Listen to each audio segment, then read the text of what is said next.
I'd rather create something that others criticize than create nothing and criticize others. If you have high quality product behind the bar, it's like weapon. It's not about the figures. It's about who those figures are. The Hospopreneurs Podcast. I'm going to drink this beer. Yeah, let's crack them. With James Henderson. Hello and welcome to episode 37 of the Hospopreneurs Podcast. James Irvine is a multi-award winning Australian bartender working with the Swill House Group, known for their popular Sydney venues. We talk shop on team dynamics, hiring and firing, and as always, the creative process. James also has a hiccup remedy that I wholeheartedly agree with. Enjoy the episode today. Cheers.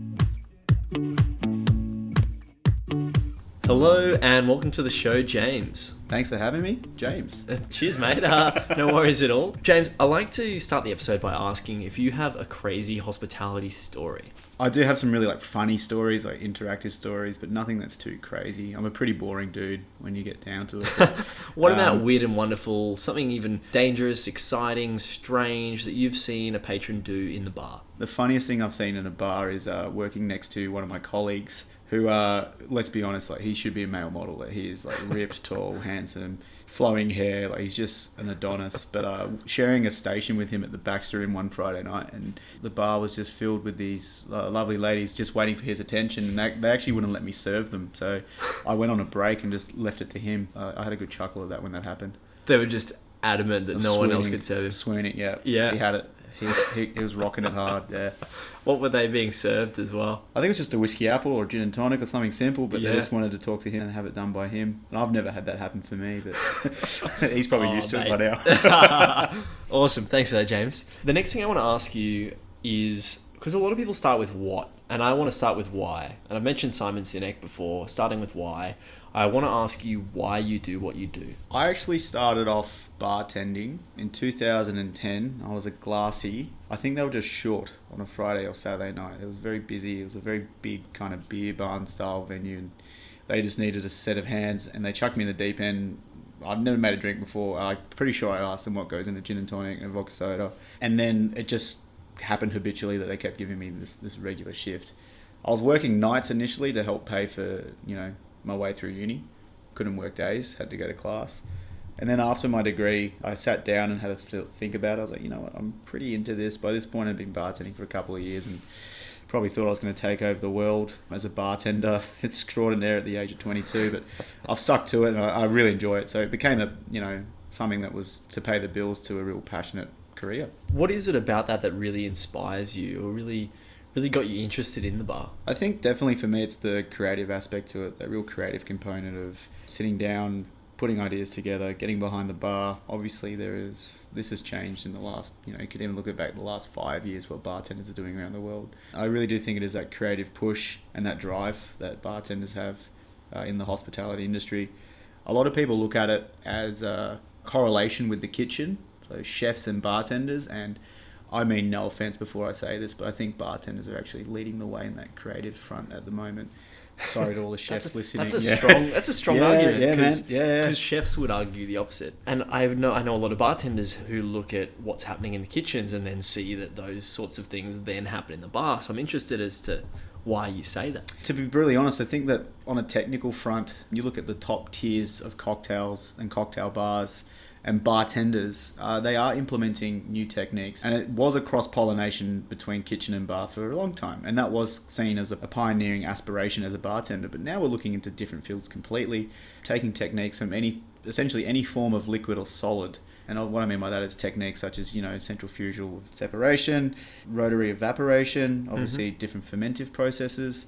Again, these have nods to, obviously, the kitchen world, but also we're looking into worlds of new age science as well, which I think is really cool. Yes.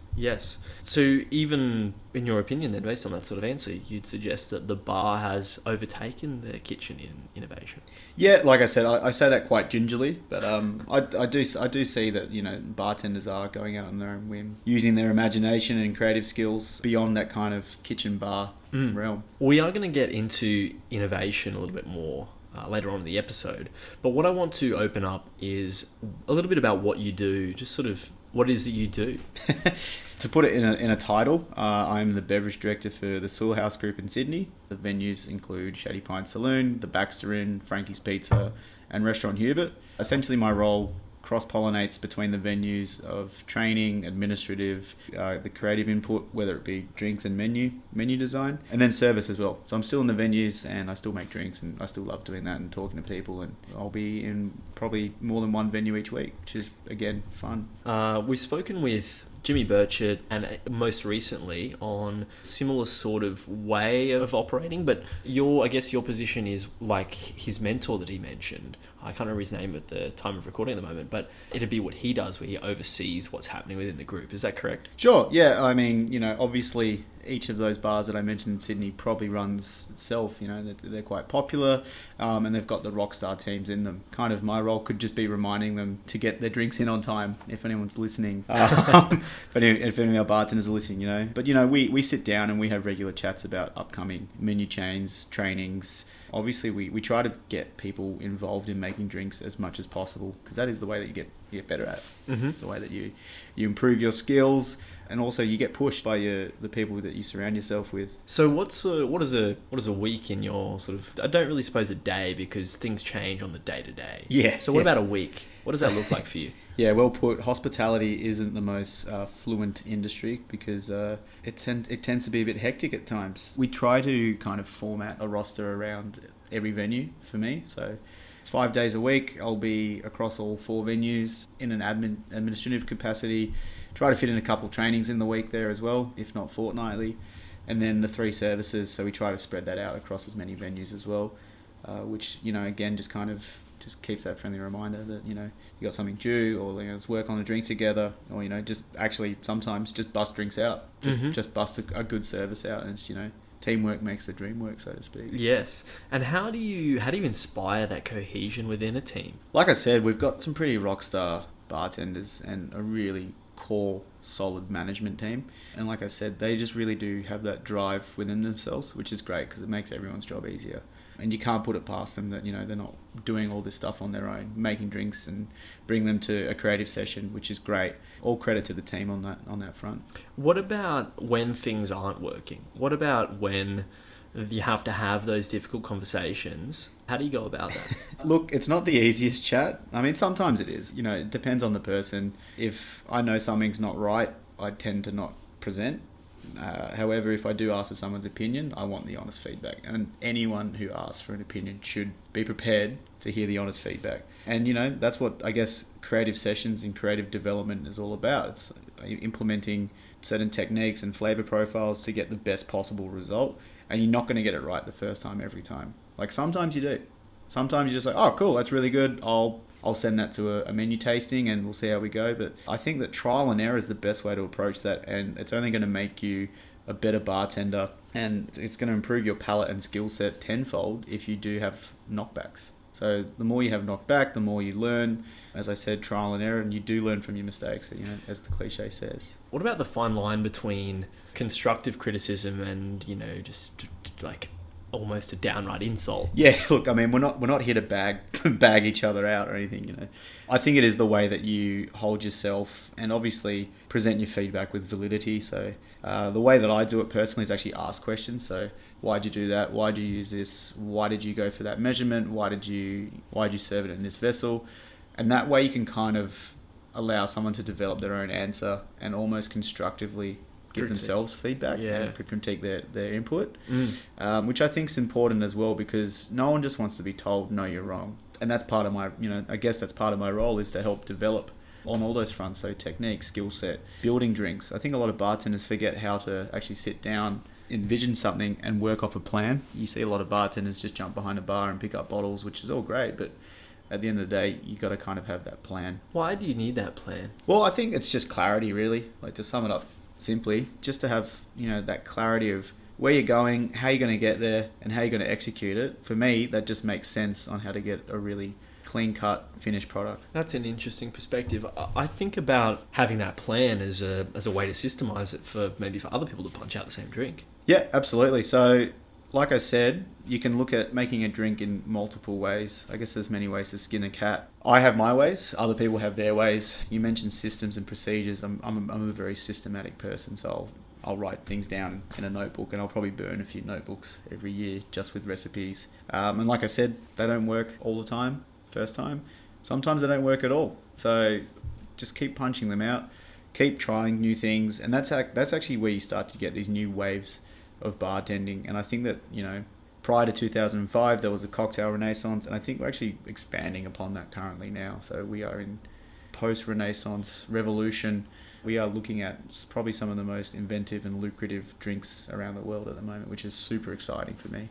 Tell us a bit more about that. What's happening with those drinks? Beyond the actual mold of spirits and what goes into a cocktail, you can actually look at the modifying ingredients. I think, and I hate the word trends, but things that are very popular around the world at the moment are native ingredients that are obviously localized to different regions around the world. Australia's native ingredient profile is booming. So you see countries around the world trying to import Australian ingredients, which I think is really exciting. So everything from, the humble bunya nut, which has this like beautiful, almost like tropical flavor profile to it, and it's a nut, to, to succulents that grow in Aussie mangroves, which is really exciting. In the food market, wallaby and kangaroo meat, these are things that probably weren't the most exported ingredients in the world, but people have shown that interest into it. So native ingredients is one. Techniques, I mentioned, centrifugal clarification, rotary evaporation, separate fermentive processes. We're looking to layer and develop upon layers of flavors for cocktails and drinks in general, which I think is really exciting. You look at actual like drink design,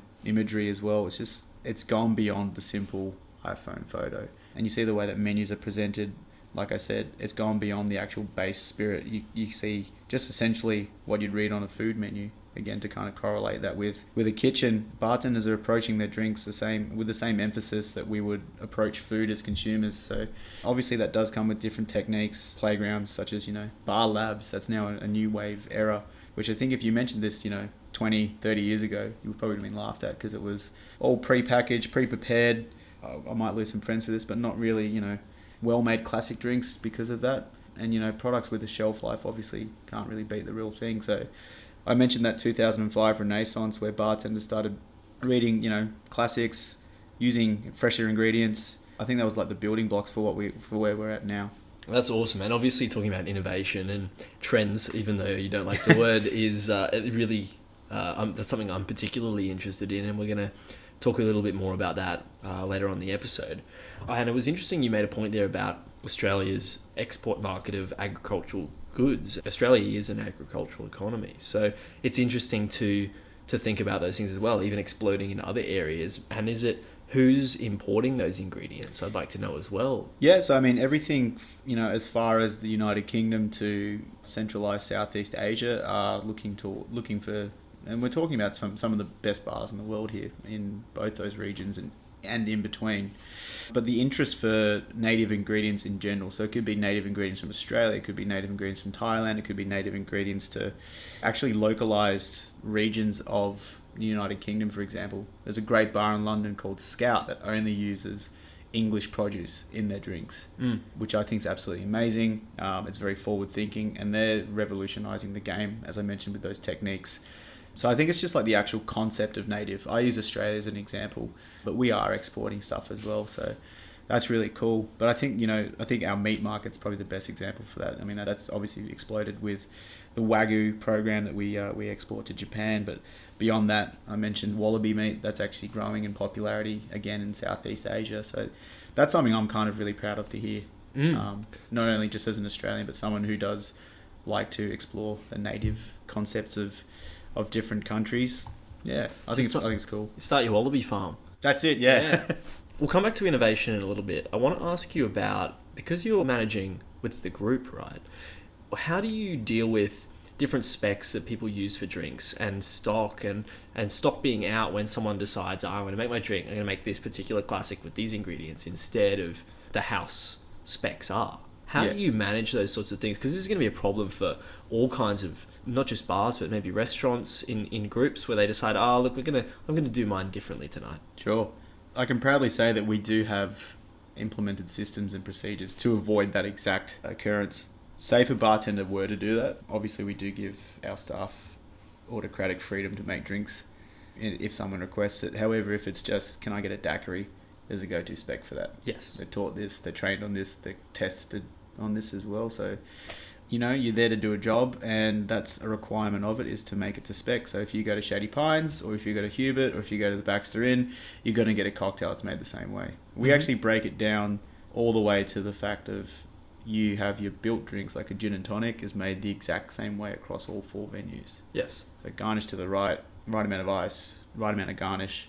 It's systemized to a T. Yes, that's particularly interesting as well. I'm glad that I asked the question, because those, you know, groups might be listening, like, you know, a manager of a group or an owner of a group, and they might be thinking, hey, that's actually something that I should be doing with my venues, is making sure that they're all consistent across the board, or should one be different to another? And, you know, what about when you bring in a bartender who's experienced, maybe they've worked at another group, is that a problem where they might be, you know, because it becomes repetitive and they might make a drink the same way, and to retrain them could be a very difficult task. Absolutely. So as bartenders, you make drinks. That's sure. And, you know, it becomes second nature as soon as you read a docket or hear an order, or, you know, someone asks you about your favorite drink, you go to make it your way. Like I said, though, you're there to do a job. It's part of the job, just to be as blunt and matter of fact as possible. It's like, you're there to do a job. We've provided the training and the material for it. So can you just please do it our way? And not to say that, you know, your way might not be better, but we actually have, like I mentioned, the creation sessions where you can actually bring that up. So it's not like it's a closed book on the fact. We're quite open about it. We do what we call the Pepsi challenge a lot. So put 2 drinks up next to each other, not knowing the difference between them, and then we vote on it. Mm-hmm. So a tiger can change its stripes in this regard, because we have reverted classics to a new spec. And I actually really like that as well, because obviously it involves the staff, and it means that they're thinking about it and they're being creative as well. So what is a creation session that you've brought up? Is that just the Pepsi challenge? What is it? No, so I mean, I try to do these weekly, and it's an open invitation to staff in that they can come in. Like I said, the way that I work is I like to sit down and talk about it first and see where their head's at. Obviously, you know, the more material they bring, the better. And that's when we can start playing around with the liquid. If they have tried a drink, if they have done it during service and they've gone, oh, this works really well, they can just present it on that regard as well. You know, it's not like sitting in an ivory tower like, oh, bring me your materials and stuff. It's we do it in the Bridge, which is our bar above Restaurant Hubert, which kind of facilitates that. It's not open during the day. You can come in. It's a clean space. It's an open space, and it kind of just helps with that kind of creative element as well. You've got that room, because as we know, bars fill up with people quite quickly, so it's nice to have that. But the creation sessions could be anything surrounded around cocktail competitions, upcoming menu changes, Pepsi challenge, as we spoke about. And the guys at Baxter are really good at this. They actually do it bi-weekly. They do a kind of like classic, they call it classic chat. And that's where they actually just talk about classic drinks. That's when they can do the Pepsi challenge. For the creation sessions, that's kind of more new content. So what are you thinking? Yes. Where are you thinking of going with this? Oh, I've got, got the blend, I've got World Class, got Bacardi Legacy, got the Shivers Masters coming up. I want to do this, this and this. And they can actually work on their ideas. So like I said, a creative session could mean anything, but it mainly is just for bartenders to come in and kind of put their ideas into fruition. How small are they? How large are they? Is it only staff that work within the venue, or is it local venues, or how do you run So it? we have opened our trainings to other venues, and that's mainly for when we have a big session coming up, or what we call a trade session. So that could be mainly talked about spirit brands, certain spirits, or if there's a kind of like an industry identity coming in. For the creation sessions and the content, usually we just keep that to the Swill House venues. Not saying that we sit in our bars with our tinfoil hats on or anything, but it's at the end of the day, technically it's work. So that's the way we look at it. But it's really fun, engaging, and interactive with the teams, which I think is awesome. It's an interesting way to inspire, or rather ignite a bit of ambition behind the bartenders as well, to even present at these creation sessions. Yeah, so I mean, like I mentioned, take the cocktail competition example. A lot of bartenders will script what they say on stage. I can't script what I'm gonna have for breakfast, man. Like it's pretty it's pretty on the spot stuff. And I think the best way to do that is know your drinks, know what's in your drink, and that's actually the best way to kind of present. Because no one wants to be read a script like they're on a teleprompter. They want to be presented too. So you want to be talking to them. You want to keep eye contact whilst you're making your drink. Obviously, you're up there being judged. It's not easy. I'm not saying it's easy at all. It takes a lot to present to a room full of people, especially about something that you're quite passionate about. And, you know, at the end of the day, maybe most of the audience is just there to kind of drink some free piss and eat some food, you know? Yeah. So it does take a lot to get up on stage, but I think the best way to do it is to know your drink. So these creation sessions are great for cocktail competitions in that as they're doing what they're doing in the session, you can just kind of prompt them to talk about it to you as well, and it becomes second nature. So when they're up on stage, you know, they're cool, they're calm, they're confident, they're probably chucking a couple of jokes, they're engaging, because that's what bartending's all about, man. Like, you're not going to script every service. It's just kind of ridiculous thinking about that right now, but that's the way I kind of look at it for, you know, cocktail comp aside, just every service, you know what you're there for and enjoy it, have fun in the moment. So what are you learning about or exploring right now, personally? I'm very fortunate that in my spare time, I'm able to do a bit of travel, work interstate and overseas, which, you know, like I said, I'm very grateful for. I kind of never thought that you'd get that as a bartender. Thought you just kind of work nights and didn't see much of daylight hours. But I think what I'm really grateful for is being able to travel and see different people and different environments and different workspaces and different bars and restaurants. And from that, you're able to not necessarily copycat or anything, but just learn, approach to people, things that I'm really interested in and I'm focusing on at the moment. Obviously, New World techniques. I mentioned things that we're definitely using in the bar, but we're not kind of running down anyone's throats on it. You know, these are things that I'm interested in and, you know, I want to learn more about. So they're things that I'm focusing on. So different processes and techniques for me, and just kind of bettering my drinks is something that I'm focusing on a lot at the moment. Yes. How do you go about bettering your drinks? Like I said, with creating drinks, trial and error, man. So I try to get as many people to try it before anything's finalized, of course, but before I even get it approved to get put on a menu, say it's for a competition, again, it goes through that same process. So getting as many people to just get lips around glasses, try it, and just be as brutally honest as possible, in a nice way, of course. But I learn off feedback. That's just the way that I work. So I actually like getting knocked back. It's a good thing to kind of work off, and you just brush it off your shoulders and get on with it, really. That has bettered me as a bartender, and there's still plenty of room for improvement. You mentioned there that you guys are using those innovative techniques, but not really forcing it upon anyone. I've found that to be I mean, no, that's not a dissing statement either, but yeah. Well, it seems to be a common theme at the moment because it was a big thing that everyone was wanting to do, and now it's sort of pulled back a little bit where it's like, oh, look, we're doing these cool things, but we're not doing it all in front of you and making this, you know, huge show about it. I think being nonchalant about it's like really cool. Is that Australian though, to be nonchalant about it? I'm not too sure, man, because I mean, like, my favorite bar experiences was in Singapore recently, and I was a massive fanboy of this bar, and I still am. It's Operation Dagger, number 24 in the world, and they actually tuck all that kit and all that lab experience, and they just tuck it in a spare room to the side. So when you walk in, you just get the bar. Because at the end of the day, your regular punters, they don't want to know if you've rotovap something, or if you've clarified it through centrifugal processes, or if you've had this pumpkin wine fermenting for 3 weeks. They just want to get in there and have a good time. That's the important thing. So I respect the techniques. I wholeheartedly believe in them.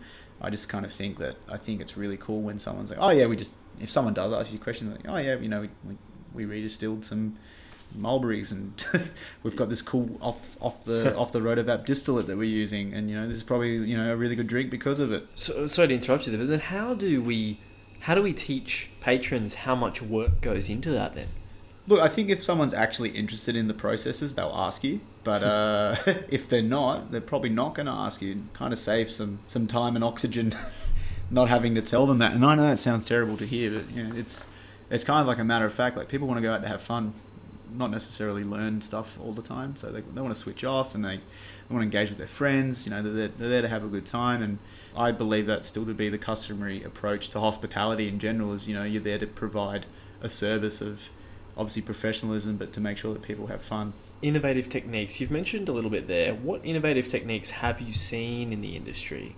And to avoid I'm going to use the word, but trends have you seen take place while you've been in the industry? So when I first started bartending, the vast majority of the bars that I first started working behind were still using bottled juice. And I'm not dissing any bar that uses that, but a few years into my career, that became like the big no-no.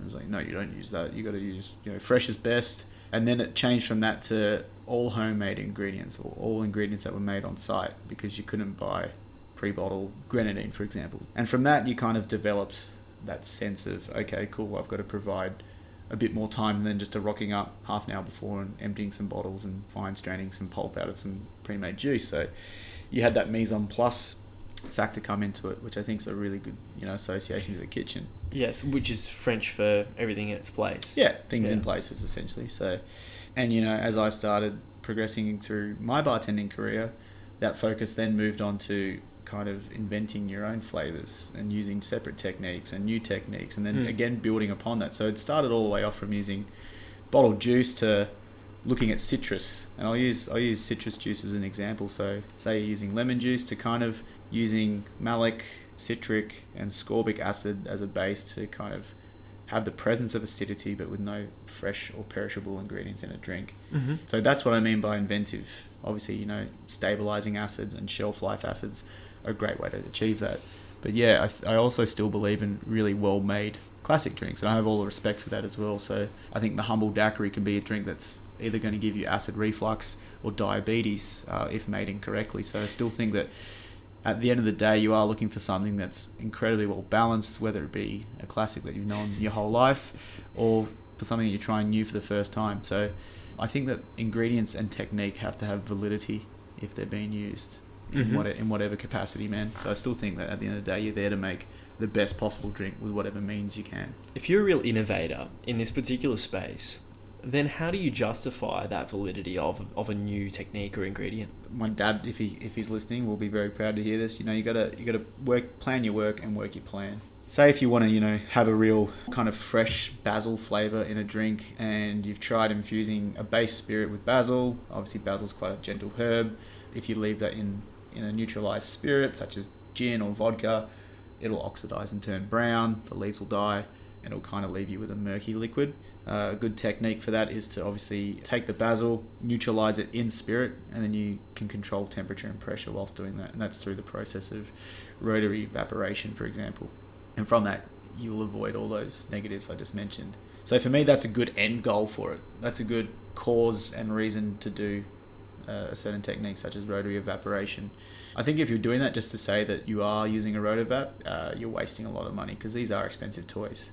But yeah, I still look at it as if there's validity to cause and effect, then yeah, absolutely go for it. So it has to have obviously a really tangible goal to use it. Absolutely. Which seems fair. Yeah, because at the end of the day, we're in a business. The end goal is to make money. It's also to, obviously creative outlets as well. So I think it's a good balance between the two. I just think about, someone who, it's always the case when people are really, really innovating, find it hard to justify it to everyone else that their innovation is worthwhile.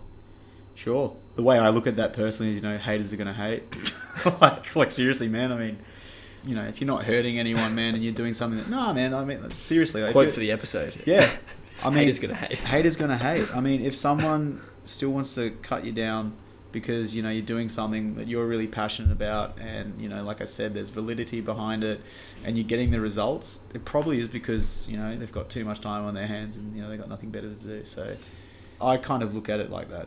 That's my mentality on it. Like, if you're doing something that you want to be doing, and like I said, you're not hurting anyone, you're not stepping on any toes, you're being creative and original, you go for it. Like, seriously, it's only going to better the industry. What changes do you want to see take place in the industry? Oh, that's a whole can of worms right there. That's why I ask it. Yeah, it is a good question, because I don't really look at the industry in that way. I look at things that I really like. So I like the way that the drink scene is moving. Things that I think as an industry as a whole, so not Australia and not my workplaces, but the actual industry as a whole, is to always keep that forefront vision of it is about the guest and having a good time and being hospitable. I still think that has to be the core focus. And everyone has had a bad experience in a bar or restaurant. I'm not going to say that I haven't. I have. And you do hear more about bad experiences than good. So the one thing that I strive for is to be, hopefully, the best I can for every service. I think that if more people took that approach, it'd be great. On that, if you look at it as that you enjoy the way that the trend is moving, you're not really contributing your part to that change. How do you want to contribute your change to the industry, and what things do you want to see really, really taking place? As an industry, things that I'd love to see more venues open. When I first started bartending, We'll take the Sydney bar scene, for example. We actually had to implement a small bar license. These were inherently taken up by bartenders opening their own bars. A lot like maybe 20 years prior, chefs were the name behind a restaurant. And that to me makes a lot of sense. But when you travel overseas and take America, for example, you're like, oh, cool. And you tell them about the small bar license, they kind of ask, what the hell's a small bar license? And you said, oh, like a single operated venue. And they're like, oh, don't you mean like everywhere in the world? Because when I first started bartending in Sydney, it was big groups, big beer barns, still people having a great time, but it was kind of less of the focus on the actual bartending industry. So I think bartenders opening their own bars definitely has that scaffold for that passion and that creative approach to the actual drink making side of things, which I think is great. Whether or not bartenders make really good owner operators, that's their own kind of issue to resolve. Absolutely. But I definitely do think that more bars opened by people with the kind of like the mindset of guests, venue, and drinks first. You got a winning combination there. Obviously, I say that because I want to go to more good bars. Mm-hmm. The more the better. But see, then, is it about taking that risk, taking that plunge, taking that punt, about going into it on their own? Or yeah, absolutely. Is it about competition, or what is it about that? Why do you want that innovation to take place? Why do I want it? Because I think it'll improve the scene tenfold. So you mentioned the word competition. I don't look at it like that. I look at it as more of just like a talent pool. And essentially, the more that you push each other, the better you're going to be, and the more that you can adapt to your business model or even change that as well. So you should never be kind of rested to your original concepts and ideas. Adaptability is great, and I do think that more venues that open that will challenge what you do personally and operatively as well. So that's probably the best way I can sum it up for you. Yes. The reason I use competition is because my background is in economics. So I'm an economist. Yep. So the way I look at it is competition, the more, agents in the market, the more growth, the more innovation can take place. So I totally think that competition is a great thing. Yeah, absolutely. So thanks for sharing those ideas on the sort of changes you want to see take place as well. What's your creative process? So this is a huge question, and I've been trying to work out a way to break it down and even focus on one of the three parts that I associate with this idea. But let's start with it by asking, how do you come up with an idea?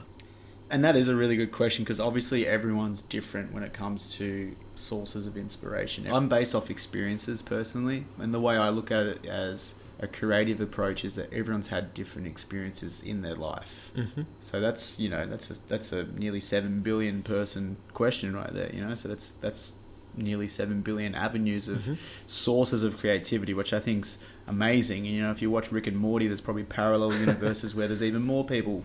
So again, that's a really interesting approach to it. But just to bring it back to me as like just this one insignificant grain of sand, is that I'm incredibly based off experiences. So whether that be interaction with people or places or tasting something, whether it be food or drink. The one thing that I think that a lot of bartenders look to is food, which is great. It's an automatic ritualistic process that we have with drinks is food. So food and drink works really well, but something that I've been focusing on at the moment are memories. So time and place, that's a really good concept for essentially flavor wheeling something. So I think something I read really interesting is the fact that as we age, our palate changes, as everyone knows. But what a lot of people didn't know is that we forget to taste things as we get older. So if you are able to transport someone to a certain time and place through tasting something, I think that's pretty cool. So things that we've been playing around with at the moment are carnival flavors. So, and I'm not talking about, cheap lollies and stuff, but actual like smells, so scents, which I think is really cool. So it's literally taking the transportation ideology and putting it into practice without a time machine. So I think, creativeness can come from whatever avenue. But me, I'm incredibly, I'm based off experiences. Everything that you mentioned there was very experiential. What about how you actually get into a state to inspire a creative idea? Okay, wow. I mean, sometimes it literally just hits you. Like you could be, having a shower, getting the bus to work, working out, doing an interview. You might get some ideas. It's always good to have, a pen, a paper, or a phone. We're always on our phones. I keep it in my notes on my phone if I come up with a drink idea. I think this is a really good time to mention a story about the Rolling Stones, that Keith Richards woke up in the middle of the night to write the riff for Satisfaction and then went back to bed. So you come back to those ideas and you think, oh wow, that's a real banger. And it's the same thing for me with drinks. It's just, write it down. I mentioned, notebooks. I've got one here right now, You kind of just add to it. I'm a real tangible person, though, so I need to have something, whether it be a phone or, I say phone's tangible, but, 20 years ago, you would have been like, what are you writing on your phone? Yes. But yeah, I write everything down personally. So for me to say, like, I get in a state of creativity, it's not like I sit in a padded room or anything like that. It just hits me sometimes. That's something that I like to ask people in my day-to-day life. So I'm particularly interested in this idea of creativity. I'm even looking at doing another podcast on creativity. Awesome. Which I would love to get rolling with. Outside of that, and with regards to hospitality, something that I'm particularly interested in, because whether you're making cocktails or whether you're making a spirit, or if you're making coffee, or if you're in, whatever area of hospitality you're in, you're expressing your ideas through your medium. So even if we take another step back, outside of hospitality, anything that we do is just an expression of an idea. Yeah, man. Whether it's through language or art or anything. Absolutely. And making a drink is just an expression of an idea through that particular medium. And it's interesting that obviously when you're in the industry and you're playing with that particular technical avenue so much, that's what you're thinking about in your spare time. How do you utilize that avenue to express your idea, or like manifest your idea? For me, that might be music. So I think about musical concepts and express them through music. But in the bar, a lot of bartenders, because they do it so much, think about it through drinks. So it's interesting that you think about in the shower or the bus, they're two places where people tend to zone out and get into a very creative state, whether they realize that or know that they do that. Yeah, absolutely. Like I said, sometimes it just hits you. Mm-hmm. Sometimes you're just like, whoa, that's a really cool idea. I've got to write that down. The question that I really want to ask you is, do you know for you what it is that can get you into a creative state? For me, like, I still think that creating something is developing something new. So trying new things as well. So whether that be trying new spirits, and you might be like, it's a really cool idea. And this is actually how like brands now interact with bartenders, is they try to associate it with maybe a ritual or an experience or like a flavor profile that they're trying to directly push you down an avenue on, which is great because obviously that's bartender interaction and engagement for that as a brand. But obviously, you want to create something of your own. So for me, it's when trying something new, whether it be an alcoholic product, a modifier, a new food. One thing that I think this, probably just give my mates heaps of arsenal to bag me now. But one thing that I picked up a flavor profile for was actually a perfume catalog, or a cologne catalog I should say, is the Tom Ford flavor wheel. So with that, you had like leather, vanilla, tobacco, like all these kind of like dark sweetener profiles, and we kind of worked on that as a flavor wheel as well. So shout out to Tom Ford, send me some free shit. Me too. yeah, while you're at it. Cheers. But yeah, so for me, it's that kind of like explorative, again, an experience. Like I said, I'm quite a tangible person, so I do like that kind of like that experience. Obviously you mentioned the senses as well, so to actually remove yourself from hospitality as an industry, and that replicability of kind of like an experience, a sensory experience, I think is really cool. Just to kind of level with you on what you said there as well, is the atmospheric properties of what we do in a bar as well. So you said that bartenders do it through drinks, which they absolutely do, but there's so much more to an actual experience. So you have things like lighting and music.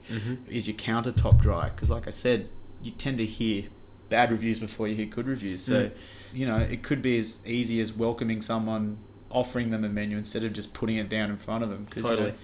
When I go to a bar, my first order's kind of preloaded. If not, I will have a read of the menu whilst I drink that as well. So, like, it is being a good host. You are on show, all of that, and it's kind of remembering all this and tying it in together. Yes. I hate walking into a bar that's lit up like a 7-Eleven, And I'm pretty sure those bars owners hate that when they hear that as well. So, yeah, so it is beyond, putting everything into the drink, which is, what I love to do, but there's so much more to our job as well. Totally. And that's what actually interested me in it, because I'm not the most incredible cocktail master of whatever region, but I'm more interested in providing an awesome experience. And I know that I do host well, and that's really what I think provides an awesome experience for patrons. Oh, dude, absolutely. I mean, like, the GM of Shady Pines summed this up brilliantly recently in an interview he did. Is that I can teach any monkey how to bartend in 10 minutes. That's what he said. And he's like, but if you're hospitable, kind, friendly, put the job first, like, we'll hire you and teach you how to make drinks. And I was like, yeah, you've hit that nail on the head. I'm pretty sure he's not the first person to say that in the world, but he just summed it up in his very own personal way. And again, just kind of like hearing that, I was like, yeah, you know what, you're in the right job and you're telling the people the right thing. What's your number one industry resource? Industry resource. Oh, geez. I mean, after talking about technique with you, I really can't go past Matt Wiley's Modern Cocktail book. I've actually got it. I brought it up with me because I was reading on the plane. We're in your apartment now at the moment. Yeah. Yeah. Just for the listeners, because they don't know where we are. But yeah, so, I've been using that as a point of reference for multiple techniques, and just, he owns Scout as well, the bar I mentioned earlier in London. Yes. So just reading that is an inspiring way to look at different techniques, the way that they present their drinks. I mentioned Operation Dagger. That's another bar I'm really into at the moment. And then there are bars that I work in that I think really do kind of push boundaries. And our group as a whole, before I started working there and when I first started working there to now, I think people have shown more interest in our drinks list, which is great. Actually, when I first started there, a lot of people were like, I never actually looked at a cocktail menu at, say, Shady Pines, because they knew they'd go there just for a good time. So again, it kind of ties in the whole atmospheric component as well. A lot of people drinking margaritas and whiskey apples and having a good time, and that's what they associated with the venue, which shout out to the owners of Swill House, because obviously they've got the right business model then.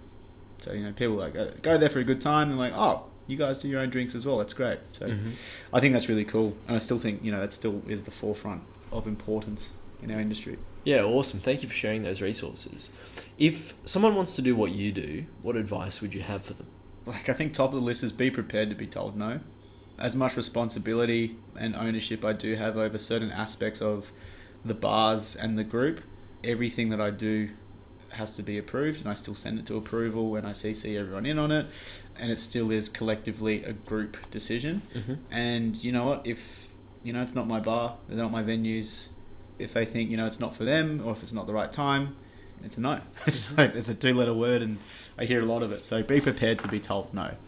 Regarding things that are approved and that I do have autonomy over, be prepared to be working with people and relying on people. Like I said, it is a team effort. There's no sole bartender in the world that doesn't have a great team behind them, or vice versa. So there is hard work involved in it as well. So I guess the third point would be, be prepared to spend your own time outside of work hours, working on things. So putting together a training session isn't as simply as, a Wikipedia article and, a couple of fun facts about a spirit or a technique or a drink or history.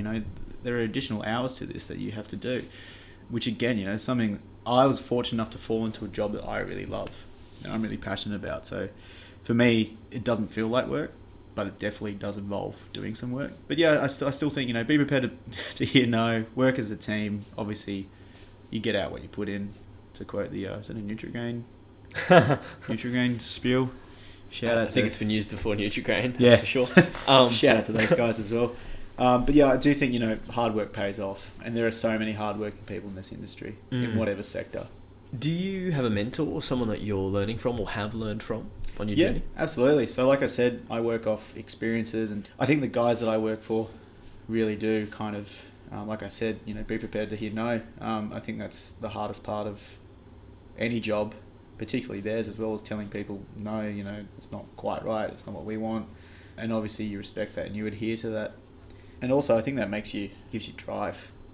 Like I said, trial and error with your drinks as well. I tell myself no probably more than anyone else though. And whether that be, neurotic or, just kind of, I hate the word perfectionist, but we'll use that. It's just kind of drive to get the best possible outcome. So, self-assurance is a great thing, and you should always be confident in your end product, but you should always kind of question it. Can I do that better? Like as actual mentors, I'd say, Jason Scott, if we catch up for like a coffee, or we actually had a really long drive down to his venue in Merimbula to work on drinks down there, and it's about a 6-hour drive, and the whole time we spoke about not necessarily work, but just kind of like endeavors, the way that things operate and stuff. And it was just like a really kind of inspiring chat as well, just to hear multiple perspective on things that I had questions about that only he could answer. Jeremy Shipley, someone also that kind of mentored me as a younger bartender, as a 21-year-old.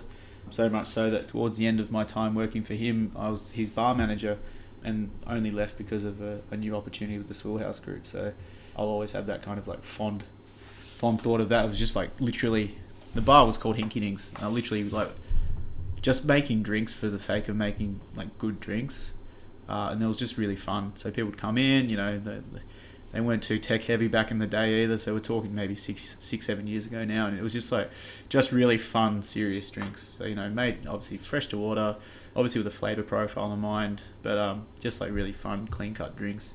You've mentioned no a lot as well, and that really it drives you. You like to hear no, and you say it to yourself.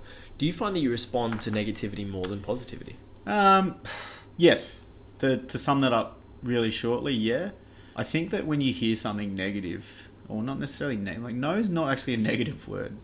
It's the way in which it's said to you. So it's like, no, look, maybe go back and readdress this, and this, and you know that's a very open kiln, like an open slather.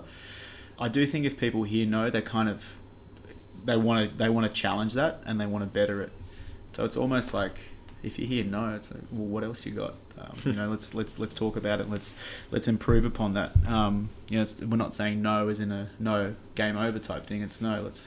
What do you? I think I always open it up with is, what could you do better, or what would you want to do better? Yes. It's interesting, and I came back with yes. From a very sales perspective, no tends to mean not now. It's kind of come back with something better, you know, Yeah. not right now, right? Sure. So it's interesting to hear that might drive you and understanding what's been able to create change for you. Yeah. But the next question I want to ask you, we're getting close to the end, is what's your biggest challenge right now? Things that challenge me, like personally and professionally, is to really hit top marks. You know, I'm very systematic and very, you know, tangible orientated. I still want results, and I still want to better those results. So obviously set yourselves goals, set yourself challenges, but really do it to benefit, speaking personally, benefit yourself in regards to bettering what you do. So that might sound a bit confusing, but, you know, say, for example, making drinks. Better yourself to make better drinks, therefore people recognize that venue for making really good drinks. Yes. That's the kind of things I focus on. Consistencies are something that challenge me as well. So it's to kind of ensure that we're all in this together and we're all doing things the same way. I think that's really important, especially on a group front. Personal things that I challenge with myself with, trying to adhere to all that and all the other stuff going on all the venues, whether it be events or trainings or activations, and then try to tie it in a package where I can walk away from it knowing that I've done that. So I mentioned goals. I have a weekly to-do list that is the length of my arm sometimes, but I always make sure I try to get it done in those 6 working days sometimes. I find your first part of that answer was, I find it, I believe it's associated with you can't pour from an empty cup. So it's sort of, you have to give yourself something for it so that you can give more. Absolutely, yeah. Right, so I think Griffith University is, when you know more, you can do more. I think it was something, or QUT. It's the same. It's the same concept, right? Savo, man, yeah. It's basically that. It's that when you have more within yourself, you have more to give. Absolutely, and that could be anything from experiences or interaction with other people. For me personally, anything can kind of lead to an end result, especially on a creative front. So like I said, to kind of sum up what we've spoken about throughout this whole chat, is kind of reinforcing that creativity through a collective effort. And I think that's really important, especially when you're representing a bar's name. People might go to bars for one particular bartender's drinks, but, you know, the general population just want to go to good bars and then have a good time. So I think the collectiveness of it is really important as well. Ultimately, where do you want to be? In an ideal world, it'd probably be on a $50 million yacht in the Mediterranean, but I'll pinch myself. Look, I mean, I'm very happy where I am at the moment, and doing what I'm doing, I think is, like I said, I never thought that it would be going this well or this far, particularly at 27. So there still is some time to learn more and probably make more mistakes and and all that. But ideally, you know, I think there are aspirations to own 1 or 2 venues of my own as well. So whether that be in Sydney or abroad, but I still think, you know, Sydney's home for the moment. But that's definitely in the think tank. Yes, make use of the small bar license.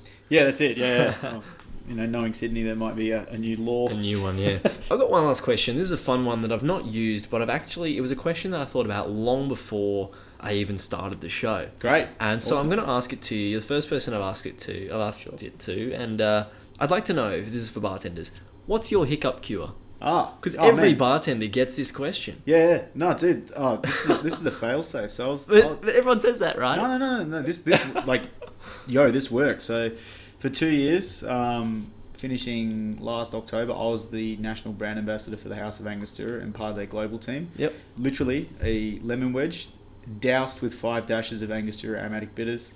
Suck on that and scull a glass of water. You're done. It's a cure for the hiccups. See, that's what I do. And it works. Oh, there you go. Yeah.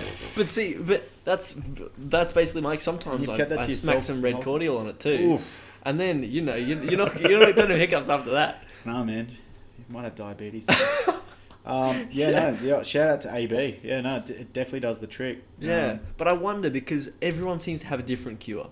Yeah. So big I'd like time to answer. ask. Maybe it's a question I'll ask. Maybe this will be the first and only time I ask the question. But For all the smokers out there, and you shouldn't, smoking's not good for you, but apparently smoking cures the hiccups. Okay. But don't start smoking just because you get the hiccups, guys. Everyone gets them. Yes. Oh, well, awesome. Thank you very much no worries, man. I feel like for being on the show. come with a health warning. Thanks for that, James. It was awesome having you on the show today, and I'm looking forward to staying in touch and being in the loop with what goes on in the future for you. Awesome. Thanks very much. Thanks for having me. Stay in touch with the show after hours at Hospopreneurs on Twitter, Instagram, and Facebook. Creativity and innovation in hospitality. The Hospopreneurs Podcast with James Henderson. Do you want a great podcast? Sweet As Sound is here to help. We'll give you the tools to do it yourself. All you have to do is press that record button. Sweet As Sound. Just hit record.